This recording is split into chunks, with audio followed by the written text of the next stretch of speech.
Welcome. Today we're reading the chapter The Masquerader, of the novel Tarzan the Terrible.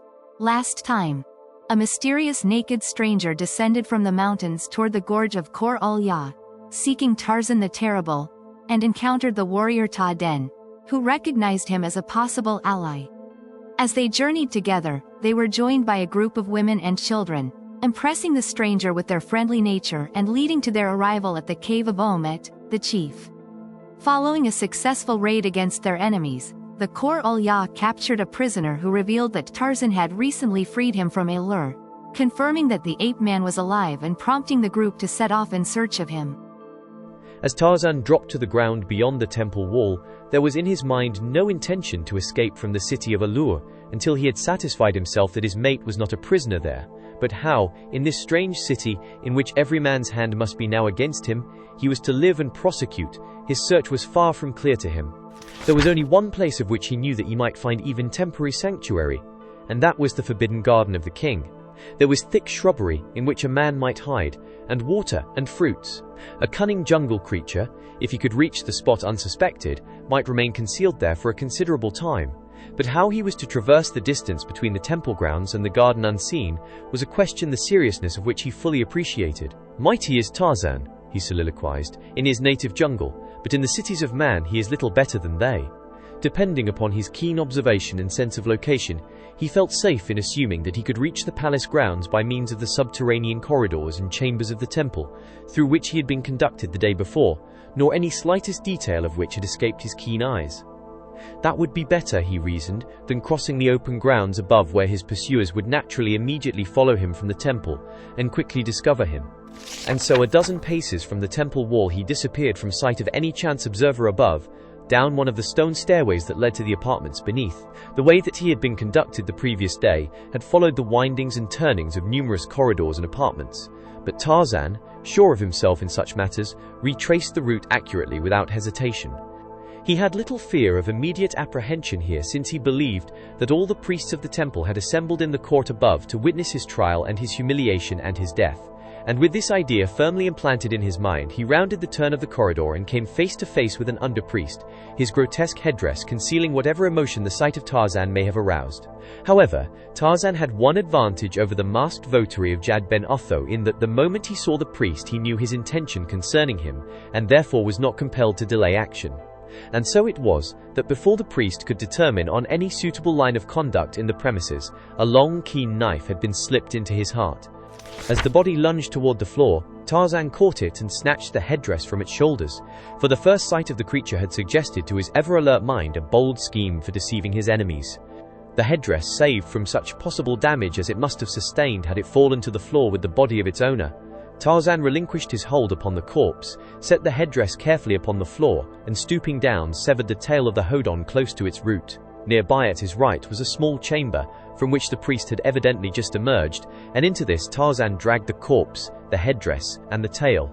Quickly cutting a thin strip of hide from the loincloth of the priest, Tarzan tied it securely about the upper end of the severed member, and then tucking the tail under his loincloth behind him, secured it in place as best he could. Then he fitted the headdress over his shoulders and stepped from the apartment, to all appearances a priest of the temple of Jad ben Otho, unless one examined too closely his thumbs and his great toes. He had noticed that among both the hodon and the wasdon, it was not at all unusual that the end of the tail be carried in one hand, and so he caught his own tail up thus, lest the lifeless appearance of it dragging along behind him should arouse suspicion. Passing along the corridor and through the various chambers, he emerged at last into the palace grounds beyond the temple. The pursuit had not yet reached this point, though he was conscious of a commotion not far behind him. He met now both warriors and slaves, but none gave him more than a passing glance, a priest being too common a sight about the palace. And so, passing the guards unchallenged, he came at last to the inner entrance to the forbidden garden, and there he paused and scanned quickly that portion of the beautiful spot that lay before his eyes. To his relief it seemed unoccupied, and congratulating himself upon the ease with which he had so far outwitted the high powers of Allure, he moved rapidly to the opposite end of the enclosure. Here he found a patch of flowering shrubbery that might safely have concealed a dozen men. Crawling well within, he removed the uncomfortable headdress and sat down to await whatever eventualities fate might have in store for him, the while he formulated plans for the future. the one night that he had spent in Allur had kept him up to a late hour, apprising him of the fact that while there were few abroad in the temple grounds at night, there were yet enough to make it possible for him to fare forth under cover of his disguise without attracting the unpleasant attention of the guards. And 2, he had noticed that the priesthood constituted a privileged class that seemed to come and go at will and unchallenged throughout the palace as well as the temple.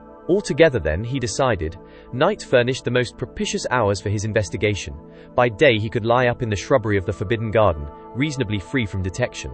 From beyond the garden he heard the voices of men calling to one another both far and near, and he guessed that diligent was the search that was being prosecuted for him. The idle moments afforded him an opportunity to evolve a more satisfactory scheme for attaching his stolen caudal appendage. He arranged it in such a way that it might be quickly assumed or discarded, and this done he fell to examining the weird mask that had so effectively hidden his features.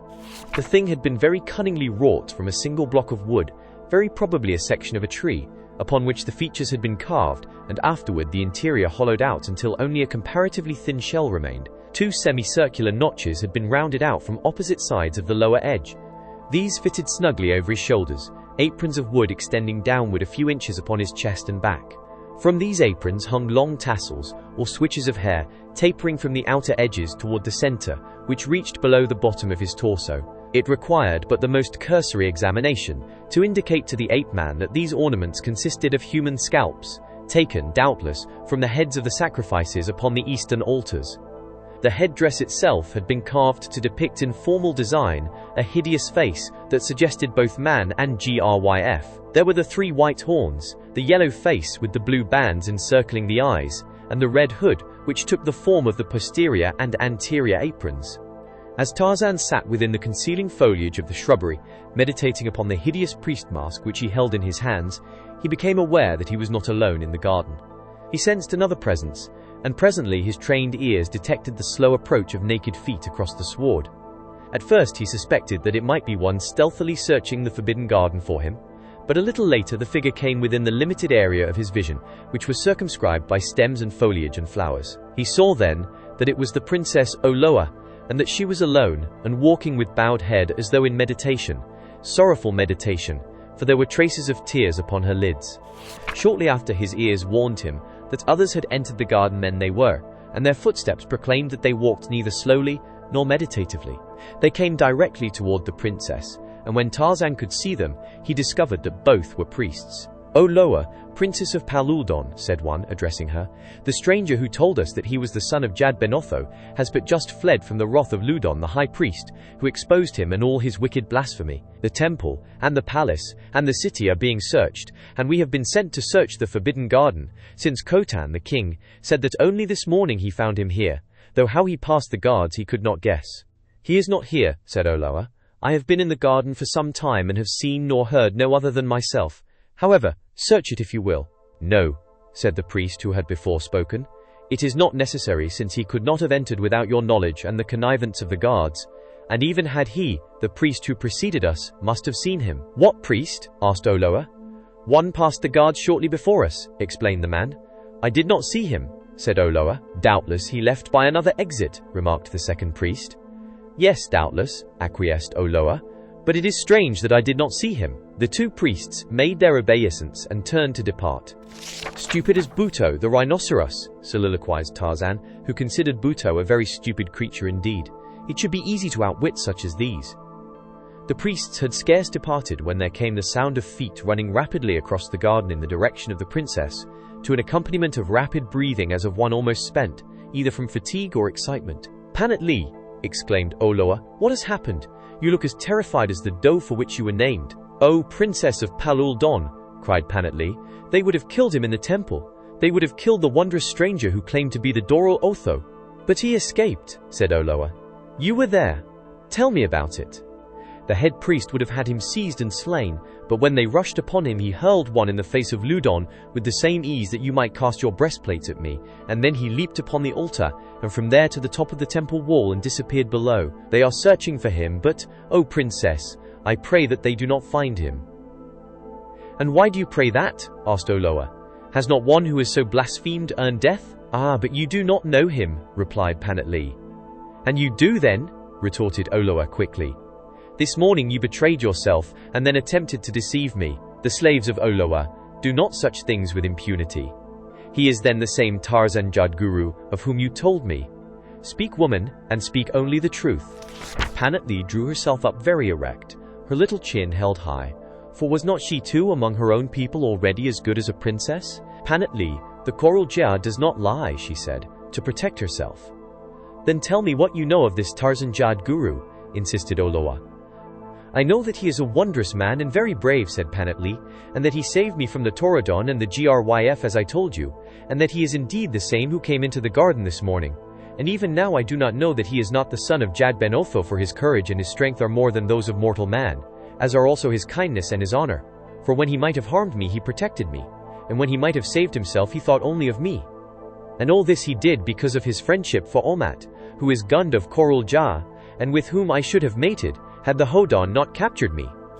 "He was indeed a wonderful man to look upon," mused Oloa, "and he was not as our other men, not alone in the conformation of his hands and feet or the fact that he was tailless, but there was that about him which made him seem different in ways more important than these.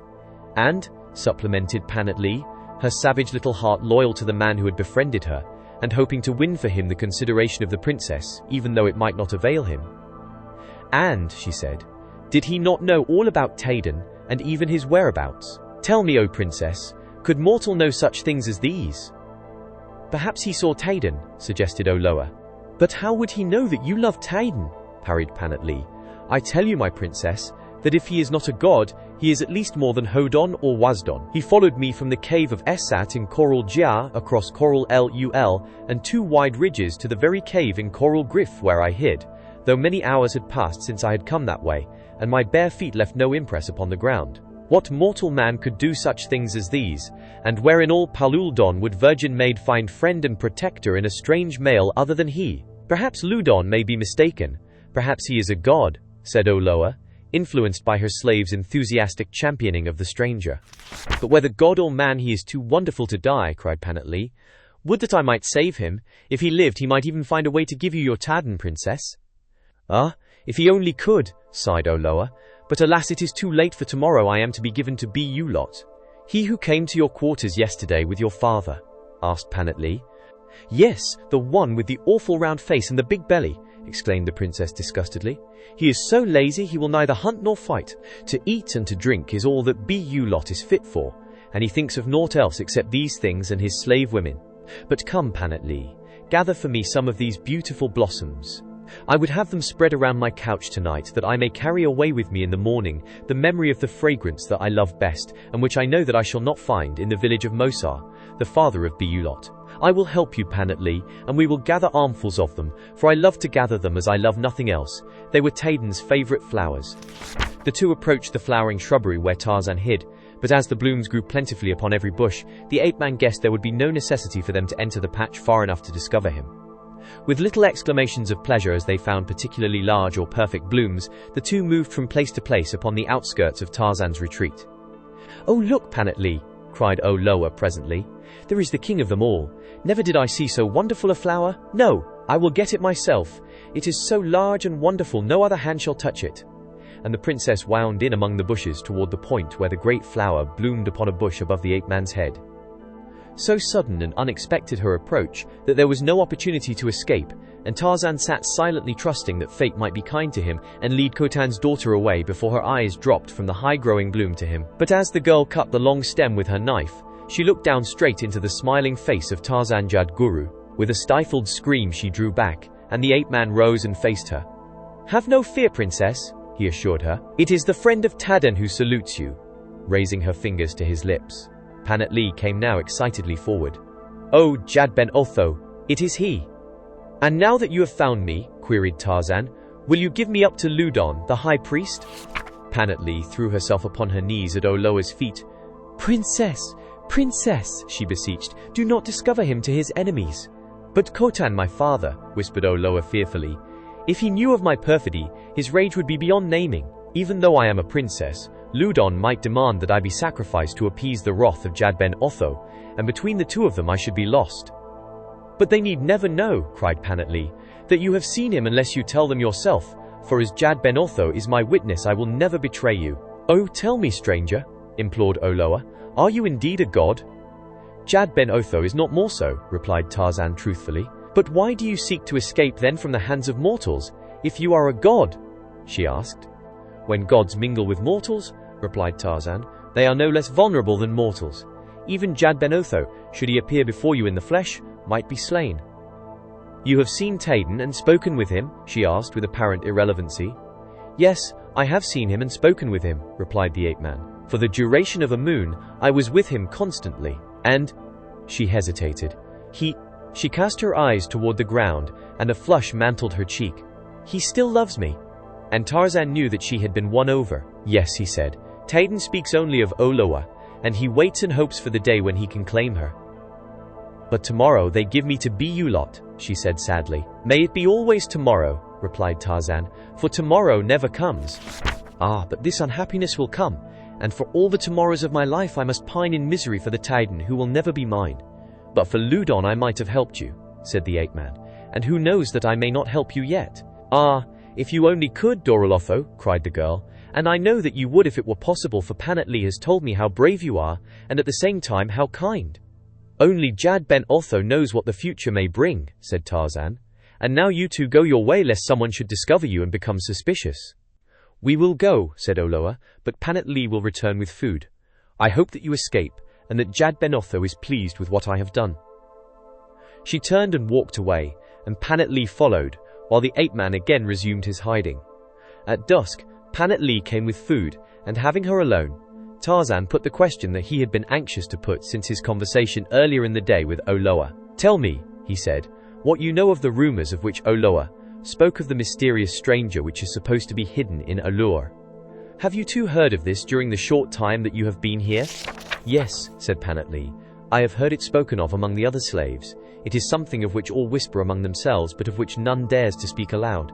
They say that there is a strange she hidden in the temple, and that Loudon wants her for a priestess, and that Khotan wants her for a wife, and that neither as yet dares take her for fear of the other. Do you know where she is hidden in the temple?